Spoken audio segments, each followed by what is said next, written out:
The room buzzed with anticipation as Donald Trump leaned back in his chair, surveying the group of advisors gathered before him. "The Panama Canal," he said, voice sharp. "A disaster. American ships are being fleeced while China gets cozy with Panama.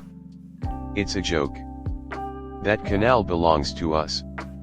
Always has, always will." One of his advisors shifted uncomfortably.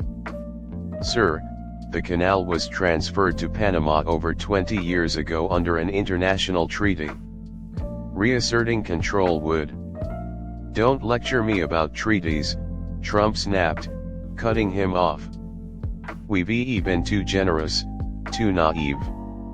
I want options. Diplomatic, economic, military, whatever it takes. This rip-off ends now." The room fell silent as his words hung in the air, the implications chilling. Across the ocean, in the grand halls of Panama's presidential palace, President José Raúl Mulino stood firm behind a podium. His voice rang with conviction as he addressed a packed press conference. "The Panama Canal is a symbol of our sovereignty," Mulino declared. "Every meter of it belongs to Panama and will remain so. Our rules are clear, fair, and non-negotiable. No foreign power will dictate our rights." Applause thundered through the room as the crowd rose to their feet. Mulino, though resolute, knew the stakes were high. Thousands of miles away in Beijing, Xi Jinping sat at the head of a polished mahogany table, his face calm but his eyes sharp. A holographic map of Central America hovered above the table, with the Panama Canal highlighted in vivid blue. "Trump's threats are bluster," Xi said, his tone measured.